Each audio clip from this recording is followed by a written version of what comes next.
ತಮಗೆಲ್ಲರಿಗೂ ಜಕಾರ ಅಕಾಡೆಮಿಗೆ ಮತ್ತೊಮ್ಮೆ ಸ್ವಾಗತ. ಇವತ್ತು ನಾವು 8ನೇ ತರಗತಿ ಬೋರ್ಡ್ ಎಕ್ಸಾಮ್ ಬಗ್ಗೆ ಒಂದು ಮಾಡೆಲ್ ಮಾದರಿ ಪ್ರಶ್ನೆ ಪತ್ರಿಕೆಯನ್ನು ನೋಡೋಣ ಉತ್ತರಗಳೊಂದಿಗೆ. ಬನ್ನಿ ತಡ ಮಾಡದೆ ನಾವು ಪ್ರಶ್ನೆ ಪತ್ರಿಕೆ ಹತ್ರ ಸಾಗೋಣ. ತಮಗೆಲ್ಲರಿಗೂ ಗೊತ್ತಿರುವಂತೆ MCQ ಕ್ವಶನ್ಸ್ಗಳು ನಮ್ಮ 8ನೇ ತರಗತಿಗೆ मल्टीपल चॉइस क्वेश्चनಗಳು 1 ರಿಂದ 20 ಪ್ರಶ್ನೆಗಳನ್ನು ಕೊಡಲಾಗುತ್ತೆ.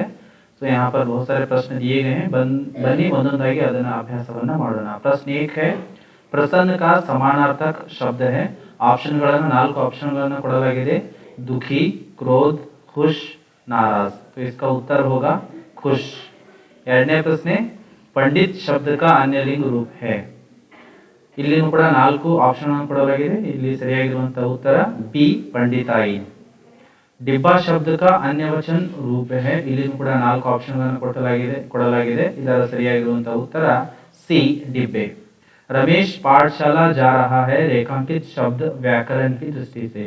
रमेश ಎನ್ನುವಂತಹ ಶಬ್ದದ ಕೆಳಗಡೆ ಅಂಡರ್ಲೈನ್ ಅನ್ನು ಮಾಡಲಾಗಿದೆ. ವ್ಯಾಕರಣ ದೃಷ್ಟಿಯಿಂದ ಅದು ಏನಾಗುತ್ತೆ ಅನ್ನೋದಾದ್ರೆ उसका उत्तर होगा डी संज्ञा. संज्ञा ಅಂದ್ರೆ ನಾಮಪದ. अगला प्रश्न है प्रश्न 5, निम्न में से सर्वनाम शब्द है. ಕೆಳಗಡೆ 4 ಆಪ್ಷನ್ ಕೊಡಲಾಗಿದೆ. ಅದರಲ್ಲಿ ಸರ್ವನಾಮ ಶಬ್ದ ಯಾವುದು ಎನ್ನುವುದಾದರೆ ಉತ್ತರ ಸಿ वह है. 6, सदा बसी है माँ की मूरत कैसे भूलू माँ की सूरत पद्यांश में प्रयुक्त तुकांत शब्द है. ಈ ಪದ್ಯದಲ್ಲಿ ಬಂದಿರುವಂತಹ ತುಕಾಂತ ಅಂದ್ರೆ ಅಂತ್ಯಾಕ್ಷರಿ ಶಬ್ದ ಯಾವುದು ಅನ್ನುವುದಾದ್ರೆ ಸರಿಯಾಗಿರುವಂತಹ ಉತ್ತರ ಎ ಮೂರತ್ सूरत.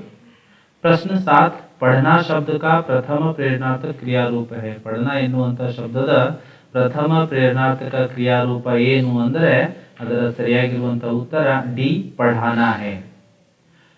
प्रश्न 8, निम्नलिखित में से शुद्ध वाक्य है. ಕೆಳಗಡೆ ಪ್ರಶ್ನೆ 8ರಲ್ಲಿ 4 ವಾಕ್ಯಗಳನ್ನು ಕೊಡಲಾಗಿದೆ. ಅದರಲ್ಲಿ ಶುದ್ಧ ವಾಕ್ಯವನ್ನು ನಾವು ಬರೆಯಬೇಕಾಗುತ್ತೆ. ಅದರಲ್ಲಿ ಇರುವಂತಹ ಶುದ್ಧ ವಾಕ್ಯ ए कर्नाटक की राजधानी बेंगलुरु है. इसी प्रकार से प्रश्न 9, ईसाई समुदाय का प्रमुख त्योहार. 4 ಆಪ್ಷನ್ ಕೊಡಲಾಗಿದೆ. ಕ್ರಿಶ್ಚಿಯನ್ ಸಮುದಾಯದ ಪ್ರಮುಖ त्योहार ಯಾವುದಾಗಿರುತ್ತೆ ಮಕ್ಕಳೇ? ಸರಿಯಾಗಿರುವಂತಹ ಉತ್ತರ ಬಿ ಕ್ರಿಸ್ಮಸ್. प्रश्न संख्या 10, अ म डैश द रिक्त स्थान में आने वाला सही वर्ण है. ಇಲ್ಲಿ ಬಿಟ್ಟು ಹೋಗಿರುವಂತಹ ಸರಿಯಾಗಿರುವಂತಹ ಒಂದು ಶಬ್ದವನ್ನು ತುಂಬಬೇಕು. ಬಿಟ್ಟು ಹೋಗಿರುವಂತಹ ಶಬ್ದ ಡಿ ರು ಅಂದ್ರೆ ಅದು ಆಗತ್ತೆ ಅಮೃತ್. ಮುಂದೆ ಬರೆದು ಪ್ರಶ್ನೆ ಸಂಖ್ಯೆ 11, ನಿಮ್ನಲಿಖಿತ में से सही वर्तनी वाला शब्द है. ಕೆಳಗಡೆ 4 ಶಬ್ದಗಳನ್ನು ಕೊಡಲಾಗಿದೆ.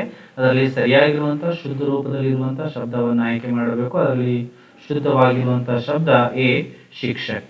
प्रश्न 12, असली शब्द का विलोम रूप है. असली ಎನ್ನುವಂತಹ ಶಬ್ದದ ವಿರುದ್ಧಾರ್ಥಕ ಶಬ್ದವನ್ನ ಬರೆಯಬೇಕು.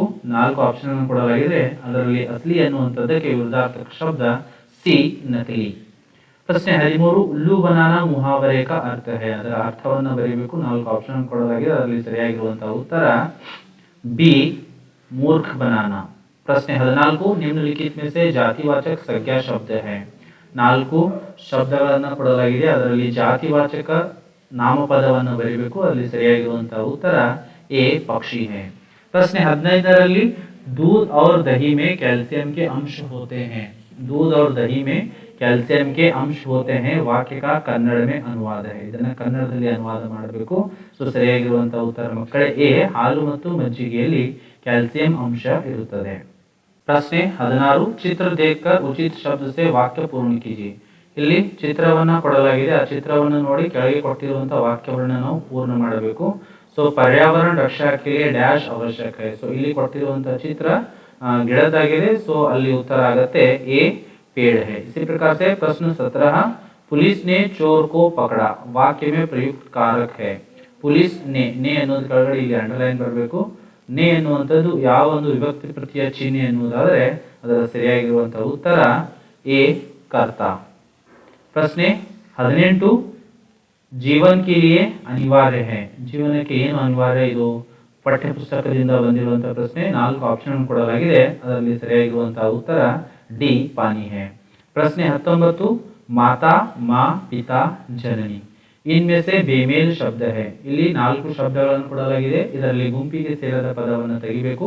ಮಾತಾ, ಮಾ, ಪಿತಾ ಹಾಗೂ ಜನನಿ ಎನ್ನುವಂತ 4 ಶಬ್ದದಲ್ಲಿ ಗುಂಪಿಗೆ ಸೇರದ ಪದ बेमेल शब्द है. इसमें सी पिता. प्रश्न 20, निम्नलिखित अपूर्ण वाक्य में आने वाला वाक्यांश.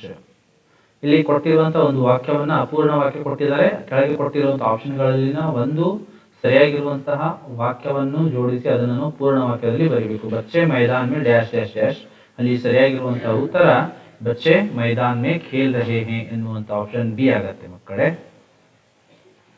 प्रश्न 21 आवरण में दिए गए संज्ञा शब्दों का उपयोग करके गद्यांश पूर्ण कीजिए.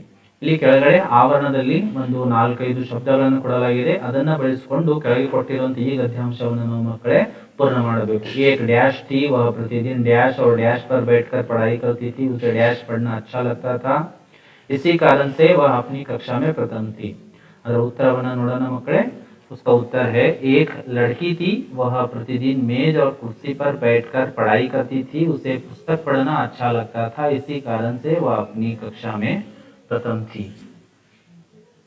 प्रश्न 22 निम्नलिखित अनुच्छेद पढ़कर प्रश्नों का उत्तर लिखिए. ಇಲ್ಲಿ ಒಂದು ಗದ್ಯಾಂಶವನ್ನು ಕೊಡಲಾಗಿದೆ, ಅದಕ್ಕೆ 2 ಅಂಕಗಳನ್ನು ಇಡಲಾಗಿದೆ. ಅದೇ ತರನಾಗಿ ಅ ಮತ್ತು ಆ ಎನ್ನುವಂತ 2 ಪ್ರಶ್ನೆಗಳನ್ನು ಕೊಡಲಾಗಿದೆ. सबसे पहले हम गद्यांश पढ़ेंगे. जीवन के लिए पानी अनिवार्य है, पानी के स्रोत अनेक हैं, नदी नाला सागर आदि, इन सब का कारण है वर्षा. समुद्र झील तालाब और नदियों का पानी सूरज की गर्मी से बाष्प बनकर ऊपर उड़ता है, इस बाष्प से ही बादल बनते हैं. सो ಇಲ್ಲಿ ಮೊದಲನೇ ಪ್ರಶ್ನೆಯನ್ನು ಕೊಡಲಾಗಿದೆ, जीवन के लिए क्या अनिवार्य है, तो इसका उत्तर होगा बच्चों जीवन के लिए पानी अनिवार्य है. ಎರಡನೇ ಪ್ರಶ್ನೆ ನೋಡುವುದಾದರೆ बादल कैसे बनते हैं, तो इसका उत्तर होगा समुद्र झील तालाब और नदियों का पानी सूरज की गर्मी से बाष्प बनकर ऊपर उड़ता है, इस बाष्प से बादल बनते हैं ಎನ್ನುವುದು ಇದರ ಉತ್ತರ ಆಗುತ್ತೆ. ಪ್ರಶ್ನೆ ಸಂಖ್ಯೆ 23 ನಿಮ್ನಲಿಖಿತ ಗಿಣತಿ को ಅಕ್ಷರೋं में लिखिए. ಇಲ್ಲಿ ಕೆಳಗಡೆ ಗಿಣತಿಯನ್ನ ಹಿಂದಿ ಗಿಣತಿಯನ್ನು ಕೊಡಲಾಗಿದೆ, ಅದನ್ನ ಅಕ್ಷರ ರೂಪದಲ್ಲಿ ಬರೀರಿ ಅಂತ ಕೊಡ್ತಾರೆ. ಅದು 2 ಅಂಕಗಳಿಗೆ, ಇಲ್ಲಿ 2 अंक ಬಂದೇ ಬರ್ತವೆ. सो यहाँ पर दिया गया है 11, इसी प्रकार से हमें लिखना है 12, 13, 14, 15, 16, 17, 18, 19, 20 ಈ ತರನಾಗಿ ನಮ್ಮ ಅಕ್ಷರದಲ್ಲಿ ಇದನ್ನು ಮಕ್ಕಳೇ ಬರೀಬೇಕಾಗತ್ತೆ. ಮುಂದೆ प्रश्न 24 निम्नलिखित कवितांश का भावार्थ अपने शब्दों में लिखिए 2 अंकों के लिए. ಕೆಳಗೆ ಕೊಟ್ಟಿರುವಂತಹ ಪದ್ಯಾಂಶದ ಒಂದು ಭಾವಾರ್ಥವನ್ನು ಬರೆಯಿರಿ ಅಂತ ಕೊಟ್ಟಿದ್ದಾರೆ. ಪದ್ಯಾಂಶ ಈ ತರನಾಗಿದೆ, ಪಾಲಾ ಪೋಸಾ ಮೇರಿ ಮಾನೆ ಪಗ್ ಪಗ್ ಪರ್ ಸಂಭಾಲ ಮಾನೆ. ಅತ್ಯಂತ ಸರಳವಾಗಿ ನಾವು 2 ವಾಕ್ಯದಲ್ಲಿ ಇದರ ಭಾವಾರ್ಥವನ್ನು ಬರೀಬೇಕು. भावार्थ कवि कहते हैं कि हम सबको हमारी माता ने पाल पोस कर बड़ा किया है और हर एक रास्ते पर हर एक मार्ग पर माँ ने मार्गदर्शन देकर संभाला. ಈ ತರನಾಗಿ ಸರಳವಾಗಿ 2 ವಾಕ್ಯದಲ್ಲಿ ಇದರ ಭಾವಾರ್ಥವನ್ನು ಬರೆದರೆ 2 ಅಂಕಗಳನ್ನು ನಾವು ಗಿಟ್ಟಿಸಿಕೊಳ್ತೀವಿ. 25 प्राचीन से आधुनिक जीवन शैली को क्रमानुसार लिखिए. ಇಲ್ಲಿ ಕ್ರಮಾನುಸಾರವಾಗಿ ಕ್ರಮಬದ್ಧವಾಗಿ ರೂಪದಲ್ಲಿ ಬರೆಯಿರಿ ಅಂತ ಕೊಟ್ಟಿದ್ದಾರೆ. 2 ಅಂಕಕ್ಕೆ 4 ಪಾಯಿಂಟ್ಗಳನ್ನು ಇಲ್ಲಿ ಕೊಡಲಾಗಿದೆ.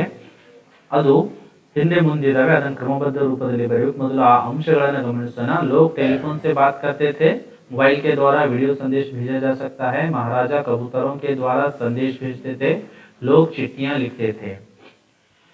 ಇಲ್ಲಿ ಸಹಿ ಕ್ರಮದಲ್ಲಿ ಬರೀಬೇಕಾದ್ರೆ ಕ್ರಮಬದ್ಧವಾಗಿ ಬರೀಬೇಕಂದ್ರೆ ಫಸ್ಟ್ ನಾವು ಬರೀಬೇಕು महाराजा कबूतरों के द्वारा संदेश भेजते थे, उसके बाद में आता है लोग चिट्ठियां लिखते थे, तदनंतर बरीबेकु लोग टेलीफोन से बातें करते थे, अदाद मेले मोबाइल के द्वारा वीडियो संदेश भेजा जा सकता है. प्रश्न 26 मेरा घर इस विषय पर 5-6 वाक्यों में एक छोटा लेख लिखिए. ನನ್ನ ಮನೆ ಎನ್ನುವಂತ ವಿಷಯದ ಮೇಲೆ 5 ವಾಕ್ಯವನ್ನು ಬರೆದರೆ ಇದು 3 ಪ್ರಶ್ನೆಗಳಿಗಿರುವಂತಹ ಒಂದು ಪ್ರಶ್ನೆಯಾಗಿದೆ. ಸೋ ಬನ್ನಿ ಅದನ್ನು ಯಾವ ತರನಾಗಿ ಬರಬೇಕು ಅನ್ನೋದನ್ನ ನಾವು ಸರಳವಾಗಿ ನೋಡೋಣ. उत्तर मेरा घर धारवाड़ में है, मेरा घर बहुत सुंदर है, मेरे घर में कुल 6 सदस्य रहते हैं, मेरे घर में दादा दादी माता पिता मैं और मेरी बहन रहते हैं, मेरे घर के बाहर बगीचा है, मेरे घर में बहुत सारे पालतू जानवर हैं. ಈ ತರನಾಗಿರುವಂತ ಸರಳವಾಗಿ 4-5 ವಾಕ್ಯಗಳು ಬರೆದ್ರೆ ಮಕ್ಕಳೇ 3 ಅಂಕಗಳು ನಮಗೆ ಲಭಿಸ್ತವೆ. ಅಥವಾ ಇಲ್ಲಿ ಪಾಠದಿಂದ ಯಾವುದೋ ಮಕರ ಸಂಕ್ರಾಂತಿ ಅಥವಾ ಯಾವುದೋ ಒಂದು ಹಬ್ಬದ ಬಗ್ಗೆ ಬರೆಯುವಂತ ಪ್ರಶ್ನೆನೂ ಕೂಡ ಬರಬಹುದು. तो चलिए आगे बढ़ते हैं. प्रश्न 27 निम्नलिखित शब्दों में से व्यक्तिवाचक जातिवाचक और भाववाचक शब्दों को छांट कर लिखिए. ಕೆಳಗೆ ಕೆಲವೊಂದಿಷ್ಟು ಶಬ್ದಗಳನ್ನು ಕೊಡಲಾಗಿದೆ, ಅದರಲ್ಲಿ ವ್ಯಕ್ತಿವಾಚಕ ಜಾತಿವಾಚಕ ಮತ್ತು ಭಾವವಾಚಕ ಶಬ್ದಗಳನ್ನು ಆರಿಸಿ ನಾವು ಪಟ್ಟಿ ಮಾಡಿ ಬರೀಬೇಕು. ಶೇರ್, ಹರಿಯಾಣ, ರಾಮಾಯಣ, ಮಿತ್ರತಾ, ಬಚಪನ್, ಔರತ್, ಕುರಾನ್, ಶಿಕ್ಷಕ್, ಬುಡಾಪ, ಗರೀಬಿ, ಕಬೂತರ್ ಎನ್ನುವಂತ ಶಬ್ದಗಳನ್ನು ಕೊಡಲಾಗಿದೆ.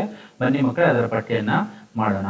ವ್ಯಕ್ತಿವಾಚಕದಲ್ಲಿ ಶೇರ್, ಹರಿಯಾಣ, ರಾಮಾಯಣ್, ಕುರಾನ್, ಕಬೂತರ್ ಅಂತ ಬಂದ್ರೆ, ಜಾತಿವಾಚಕದಲ್ಲಿ ಔರತ್ ಹಾಗೂ ಶಿಕ್ಷಕ, ಭಾವವಾಚಕದಲ್ಲಿ ಮಿತ್ರತಾ, बचपन, बुढ़ापा, गरीबी. तबीयत ठीक न होने का कारण देते हुए 3 दिन की छुट्टी के लिए अपने प्रधान अध्यापक को पत्र लिखिए. ಇಲ್ಲಿ ಒಂದು ನಿಮ್ಮ ಆರೋಗ್ಯ ಸರಿಯಾಗಿಲ್ಲ ಅಂತ ಹೇಳಿ ಒಂದು ಪತ್ರವನ್ನು ಬರಲಿಕ್ಕೆ ಹೇಳಿದರೆ 3 ದಿನದ ರಜೆಗಾಗಿ 4 ಅಂಕಕ್ಕಾಗಿ. ಸೊ ಅದರ ಪ್ರಾರೂಪ ಹೇಗಿರುತ್ತೆ, ಡಿಸೈನ್ ಹೇಗಿರುತ್ತೆ ಅನ್ನೋದು ನಿಮ್ಮ ಮುಂದೆ ಕಾಣ್ತಾ ಇದೆ. ಈ ತರ ಪ್ರೇಷಕ್ ಸೇವಾ ಮೇ ಮಾನ್ಯವಾದ ವಿಷಯವನ್ನು ಬರೀಬೇಕು. ತದನಂತರ ಇಲ್ಲಿ ವಿಷಯ ವಿಶ್ಲೇಷಣೆ ಸರಳವಾಗಿ ಮಾಡಿದ್ರೆ 4 ಅಂಕಗಳು ಲಭಿಸ್ತವೆ. ಮುಂಬರುವಂತ ಬೋರ್ಡ್ ಎಕ್ಸಾಮ್ಗೆ ಇದೇ ತರನಾಗಿರುವಂತ ಪ್ರಶ್ನೆಗಳು ಬರುತ್ತೆ. ಸೊ ಸರಿಯಾಗಿ ತಯಾರಿಯನ್ನ ಮಾಡಿ 40ಕ್ಕೆ 40 ಅಂಕಗಳನ್ನು ಹಿಂದಿ ವಿಷಯದಲ್ಲಿ ಗಳಿಸಿ ಅಂತ ಹೇಳ್ತಾ ಈ ವಿಡಿಯೋನ ಇಲ್ಲಿಗೆ ಮುಕ್ತಾಯಗೊಳಿಸೋಣ. ಜೈ ಹಿಂದ್.